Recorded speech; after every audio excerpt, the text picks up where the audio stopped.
श्री गजानन विजय ग्रंथ अध्याय 10. श्री गणेशाय नमः. हे अरूपा वेवा पूर्णब्रह्मा पंढरीराया, सज्जनांच्या विसाव्या मजला परते लोटू नको. देवा हा दासगणो नको परक्याचा आता म्हणू. माझ्या पातकाचा नको आणू विचार चेती नारायणा. माझ्या करीन झाले पुण्य ते ठावके मज लागून. फार काय तुला वदन धावण्या मी योग्य नशे. ऐशी स्थिती आहे जरी परी देवा कृपा करी. ओहळास गोदावरी पोटी आपल्या गे तसे तू करावे.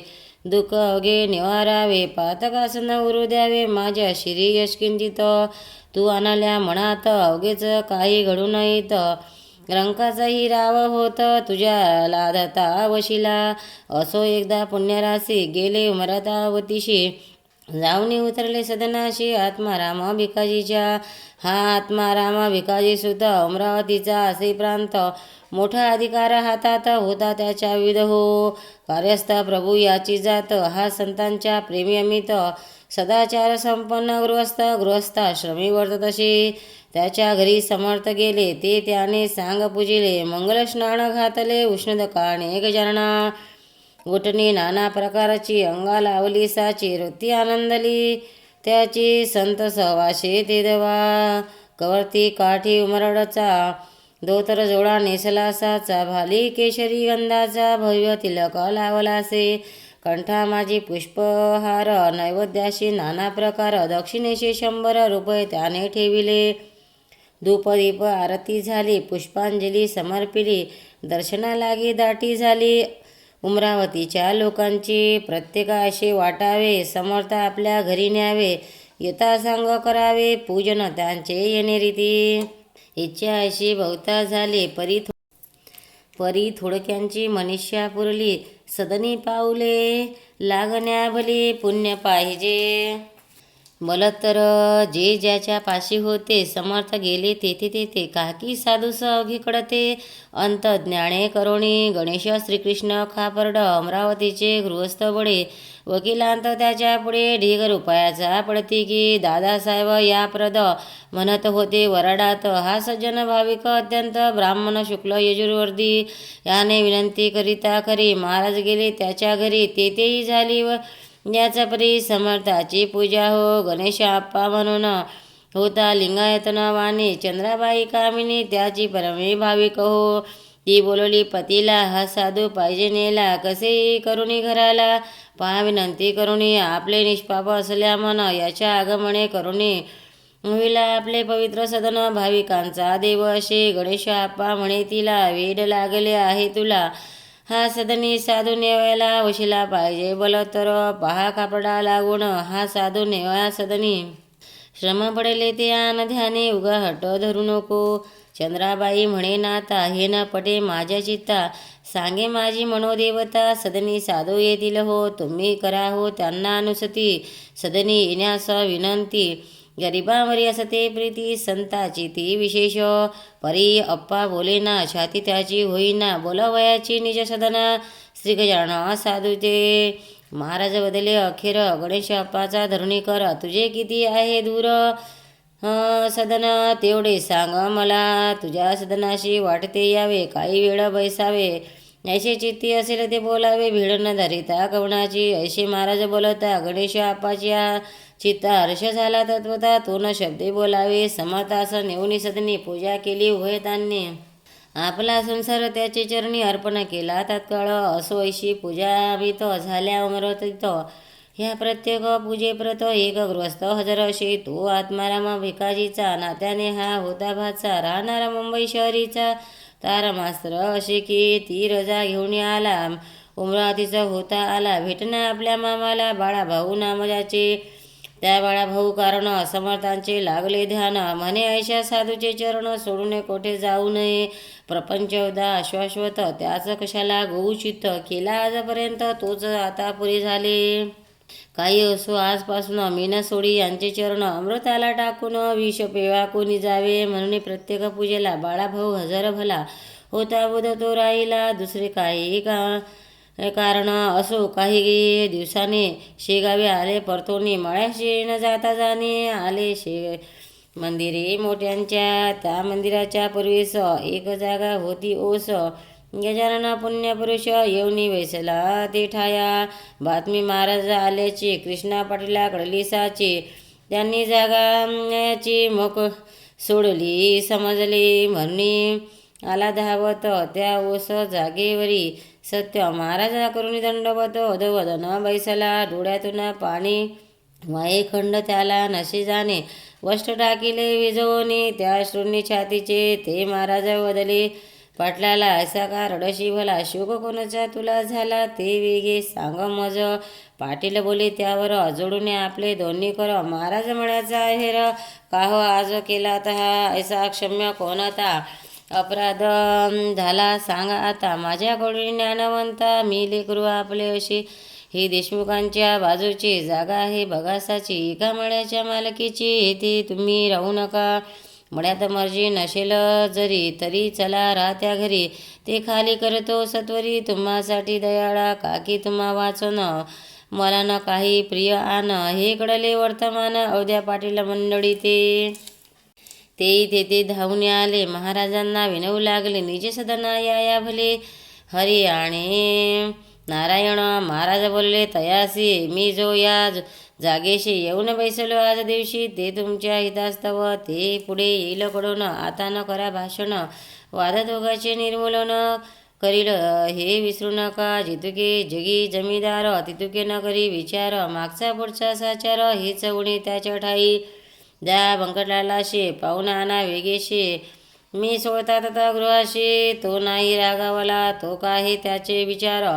माझी कृपा तुमच्यावर आहे ती न ढळणार कोणत्याही कारणाने बंकटलालाही आला तीत घालू लागला समजूत त्यांच्या मर्जी विरुद्ध मळ्यात तुम्ही त्यांना नेऊ नका माझ्या घरून जेव्हा आले तेव्हा सांगा मी काय केले आपण आहोत त्यांची बाळे ते सारखे अवघ्यांना सकाराम असोलकार आहे मनाचा उदार तो जागा देणारा इन्कार करणार नाही वाटते सकाराम देईल जागा पुढचे करू आपण बघा म्हणजे अवघ्यांस यात भागा घेता येईल असहजची सिमेंट अवघ्यांचा होणी मोठं बांधिला त्या ठिकाणी परशुराम सावजींनी मेहनत घेतली विशेष समर्थांच्या बरोबर निशिम भक्त होते 4 भास्कर बाळाभाऊ पितांबर अमरावतीचं गणेश आपा रामचंद्र गुरव त्याच परी राहत होता बरोबर हे 5 पांडव श्रीहरी गजानन शोभू लागले वृत्ती बाळाभाऊची अतिविरक्त झाली साची परवान त्याने नोकरीची केली चिंतित आपल्या पत्रे येते वरचेवरी बाळाभाऊस येण्या घरी परिणामांतरी काहीच त्याच्या होईना भास्कर म्हणे गुरुराया हा सोकला पेढे खाया म्हणून आईची जाया आपल्या पासून कोणीकडे तुम्ही द्यावा याते मार म्हणजेच हा जवळ करील घर रत्न 14वे पहिल्या बिगर हाय तोनी हले नशे लाकडी बाजूने माकडं पाहना होई कधी धड मोठमोठाले ते पहाड भिऊ लागती वज्राला एकदा बडेच घालवून दिले बाळाभाऊ कारण परी तो आला परतून राजीनामा देऊनी बाळाभाऊ शेगावाशी येता भास्कर बोलला त्याशी का रे आम्हा त्रासदेशी येथे उणीवरच्यावर ओढाळ बैल हिरव्यावर पाहे पहावया पाडाया निरंतर त्यास जरी दिला मार तरी येई तेथ पुन्हा तैशी लोचटा तुझी वृत्ती तंतोतंत निचती झाला जायला विरक्ती त्यानेच इथे या रे हे अहंकाराचे भाषण समर्थानं खपले जाणं त्यांनी भास्कराचे अज्ञान निवटव्या कृत्य केले असे एका गृहस्थाच्या हाती भली मोठी छत्री होती ती गजानन घेऊन हाती बाळास झोडू लागले मारता मारता मोडले बोध होती छत्री भली मग एक मोठी घेतली भरीव वेडू काळीची तिने मारले सुरू केले ते पाहता लोक भ्याले काही पडून गेले सोडून त्या मठाला परी बाळाभाऊ तसाच पडला समर्थांच्या पुढे भला कैक म्हणती असेल मेला तो या अशा माराने भास्करही झाला चिंतातूर बाळाभाऊशी पाहुणी मार परी समर्थाच्या समोर बोलण्या छाती होईना तीही काठी मोडली खरी बाळाभाऊच्या पाठीवरी मग ते कंटाळून अखेरी तुडवू लागले तयाला जैसा का तो कुंभार माती तुडवितो साचार, तैसाच केला प्रकार महाराजांनी तुडवण्याचा. माती हाच प्रकार चालला. शिष्य समुदाय पडत सुटला. कोणी गेले बोलावण्याला त्याच्या आवडीच्या मंडळीसह. बंकटलाल कृष्णाजी धावणे आले मठा माझी, समर्थ हात धरण्याराजी कोणी तयार होईना. बंकटलाल म्हणे भीत भीत, समर्थ हा आपला भक्त, पुरे झाले या व्रत. आता ऐसे तुडवणे ऐसे कथा भाषण, समर्थ बदले हसून, हे अवध्य भाषण का करता कडेना. मीन बाळाशी मारले नाही तयाशी तुडविले, निर्गुण पाच सांगले म्हणजे येईल कडन. महाराज म्हणे बाळाशी, उठ बसा वेगेशी, या आलेल्या मंडळीशी अंग तुझे दाखीव. अशी आज्ञा होता भली. बाळाभाऊ उठून बैसला. लोक त्याचे अंगाला पाहू लागले निरखुण. तोडाचे नाव नाही कोठेही न लागले काही, तो पहिल्या परीच होता पाही. निमग्न आपल्या आनंदात त्यायोगे भास्कराला बाळाभाऊचा अधिकार घडला. मग तोही पुन्हा बोलला, वेडेवाकडे बाळाशी सोने कसाशे उतरले, तेव्हाच त्याची किंमत कळते. आश्चर्य झाले समस्तांचे तो प्रकार पाहून. सुकलाल नाम अग्रवाल होता बाळापुराला, श्रोते त्याच्या आग्रा. गाय एक द्वाड होती, तिने गावात फिरावे, मुला माणसाला तुडवावे, सशक्तीने हुंदडावे, शिंगाने की आपुल्या. वाटेल त्याच्या दुकानात गायीने शिरावे औषध, धान्याची टोपल्यात तोंड आपले खुपसावे, वाटेले तितके यथेच्छ खावे, राहिलेले नासावे, तेल तुपाचे लवंडावे. पिंपांगाच्या धक्क्याने घरी बांधून ठेविता, चाटे तोडी हा म्हणता, साखळीशी आणून लघुता. बांधता त्या गायीने, ती गाय नवे वाघीन, बाळापुरा कारण लोक गेले कंटाळून. त्रास सोशिता तिचा, गाभीन मुळीच होईना, कास कधीच करीना, कोंडून ठेविता राहीना. घरा माझी कोठेही लोक म्हणती, सुकलाला दे खाटकास या गाईला, किंवा मारून टाक तिला तूच गोळी घालून. सुकलाल म्हणे लोकांशी, तुम्हीच मारून टाका तिशी, वाटेल त्या प्रयत्नाशी करूया विविध हो. एका पठाणाने तिला मारण्याचा यज्ञ केला, गोळी भरून बंदुकीला टपून बसला होता हो. ते कसे काय कोण जाणे, गाळीस कडले कारणे, तिने येऊन शिंगाने पटाना पडीला उताना. परी मी परगावा नेऊन दिली होती सोडून, परी ती आली परतून, त्याला सांगा काय करू. ऐसे एकता लोक म्हणती, याला आता एक युक्ती, गोविंदबुवाचा घोळा म्हणती. समर्थाने गरीब केला, तूही या गाईला घेऊन जा शेगावाला, अर्पण करी समर्थाला म्हणजे कडले. अवघे संपले साधूच गाय दिल्याचे, पुण्य तुला लाभेल साचे, आणि संकट आमुचे टळेल बापा त्या योगी. ते अवधान्य मानविले, गाय नेण्याचे ठरविले, तिला धरण्यासाठी केले प्रयत्न नाना परीचे, एकही यज्ञ नाही फळला. शेवटी एका पटांगणाला हळद कुंकाचा ढीग केला, सरकी ठेविली शेजारी, ती खाण्या लागून. गाय आली धावण, ती येता फास टाकून, धरली 10-20 जणांनी, साखरदंडाशी बांधून पुरी. गाय घातली गाडीवरी, आणली शेगावा वितरी, गजाननाशी घेवया. जवळ शेगाव जसजसे येऊ लागले तसतसे स्ववात पडलाशे त्या गायीच्या पालट. समर्थापुढे येता क्षणी गाय झाली दीनवाणी, तिने लोचनी आणून पाणी आणले त्या पुण्यपुरुषा. महाराज म्हणाले अवध्यांना, हा काय तुमचा मूर्खपणा, गायीस यातना देणे काही बरे नव्हे. चारही पाय बांधलेत, गळा साखरदंड लावलेत, शिंगाची ती जगत केली चाटे कथलाच्या. ऐसा मोठा बंदोबस्त शोभत असे वाघिनी प्रत, ही गाय बिचारी साक्षात तिला नाहीसे करणे बरे. अरे खुड्यांनो, ही गाय अवघ्या जगाची आहे माय, तिला बांधले हाय हाय, केवढा कठीण प्रसंग आला. तिला आताच करा मुक्त, तिनं हुंदाडी कोणाप्रत, परी लावण्या तिचा, तिला हात छाती कोणाची होईना. जो तो पाहून मागे सरे, तीच समर्थ आले त्वरे, आपुल्या त्या पुनीत करे. बंधने तोडली धेनूची, बंधने अवघी तुटती भले. गाय गाडीच्या खाली आली, पुढले पाय टिकिती झाली. समर्था वंदना करावया, खाली घालून मान प्रदक्षिणा त्या केल्या तिनं. समर्थांचे दिव्य चरण चाटू लागली जिभेने. ऐसा प्रकार तेथे झाला तो अवध्याने पाहिला. समर्थांच्या प्रभावाला शेषही वर्णू शकेना. समर्थ म्हणून देणोस बाई कोण्यानं द्यावा त्रास. तू या सोडून मठात कुठेही जाऊ नको. ऐसा घडता प्रकार अवध्यांनी केला जय जयकार. उच्च स्वराने त्रिवार समर्थांच्या नावाचा. बाळापूरची मंडळी बाळापुरी निघून गेली. गाय तेथेची राहिली शेगावाशी मठामध्ये. त्या दिवसापासून ठावेन तिला चहाट जाणं. सुज्ञ गायेप्रमाण अवघे गुण तिच्या ठाई पातले. अजून त्या शेगावाते तिची संतती नांदते. जे काही वदती ब्रह्मव्यक्ती तेच येथे घडून. असो एक कारंजाचा लक्ष्मीधुंडे नावाचा विप्र वजासनीय शाखेचा धनक संपन्न असे त्याची रोग झाली.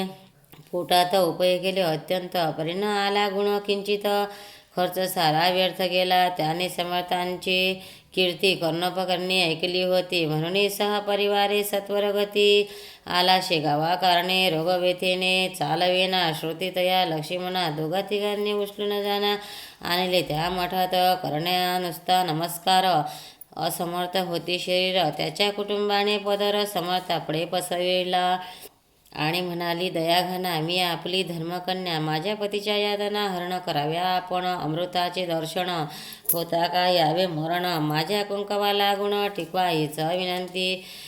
त्यावेळी समर्थ स्वारी आंबा खात होती खरी. तोच फेकिला अंगावरी त्या लक्ष्मणकांतीच्या. जादे हा पतीच खाया व्याधी त्याची बरी भया. तू शोभशी त्यास जया पती भक्ती परायण. यापुढे न काही बदले चिलेम उडू लागले. श्रीगजानन स्वामी भले आपल्या मनात शेगावी. भास्कर म्हणे अहो बाई आता ना बैसा ये ठाई. आपल्या पतीचं लावलाई जा घेऊन करंजाती. प्रसाद आंब्याचा झोका तुला समर्थ करी प्राप्त झाला. तोच घाली घावयाला आपल्या पती कारणे. याने तुझे काम होईल गुण येईल अत्युत्तम. लक्ष्माशी आराम येईल आंबा खाताच.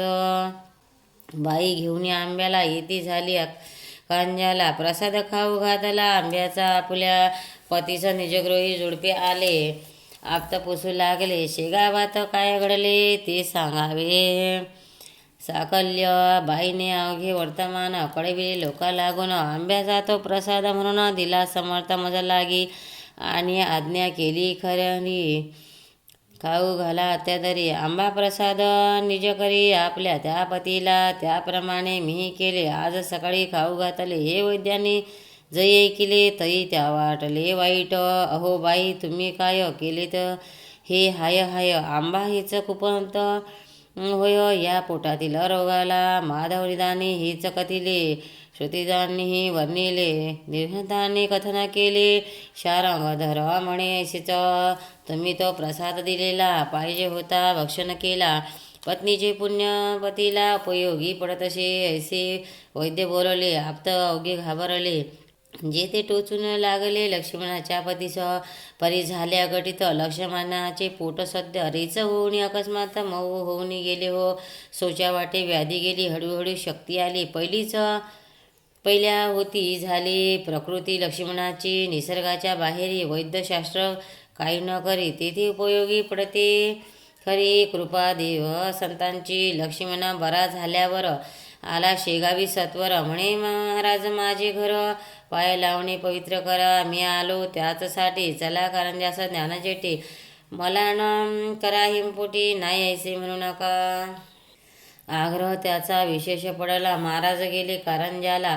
ते दवा होते संगतीला. शंकर भाऊ पितांबर घरी नेऊन पूजा केली. दक्षिणा ती निवेदिली. अवघी संपत्ती आपली आहे मी कोण देणार. परी एका ताटात काही रुपये ठेवले सत्य. महाराज बघून त्या व्रत अशी रीती बोलले.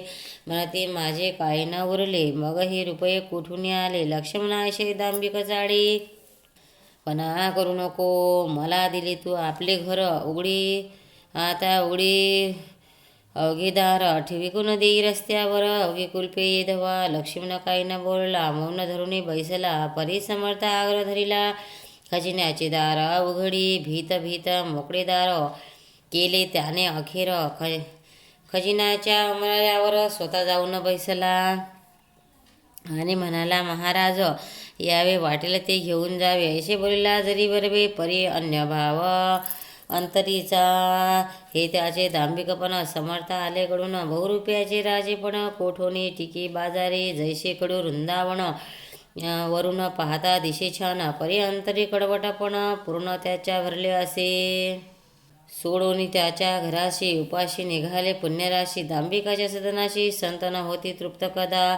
तिथे त्याच्या घराशी वा धनदौलताची गरज समाता नव्हती साची. ते वैराग्याचे सागर परी तो जे काही बोलला त्याचे सत्यपणा पाहिला. खोटेपणाचा राग आला म्हणून गेले उठून. जाता जाता बोलले, माझे माझे म्हणशी भले. भोगा आता त्याचे फळे माझा उपाय त्यास नशे. मी कृपा करावया आलो होतो या ठाया. याईपेक्षा दुप्पट द्या परी तीन तुझ्या प्रारब्धी. ते पुढे झाले सत्य. एका 6 महिन्यात अवघी लक्ष्मी झाली पस्त. त्या निक्षेची वेळ आली म्हणून श्रोते परमार्थात. खोटेपणा न खपे किंचित. याचसाठी हे चरित्र समर्थ घडून आणले. श्री गजानन चिंतामणी त्या गार काय शोभा आणि. या सुवर्णा लागून भूषवावे का कथलाने. स्वस्ती दासगुण विरचित या श्री गजानन विजय नामे ग्रंथ. सदा भाविक परसोत निज कल्याण भवया. शुभ भवन्तु श्री हरिहरार्पणमस्तु. इति श्री गजानन विजय ग्रंथस्थ दशमोऽध्याय समाप्त. श्री समर्थ सद्गुरु गजानन महाराज की. भक्तांनो, व्हिडिओ आवडल्यास व्हिडिओला लाईक करा, शेअर करा, सबस्क्राईब करा. तसेच बाजूला असलेल्या बेलवर क्लिक करा म्हणजे याच्यापुढील सर्व व्हिडिओ तुम्हाला सर्वात आधी मिळत जातील. जय श्री कृष्ण.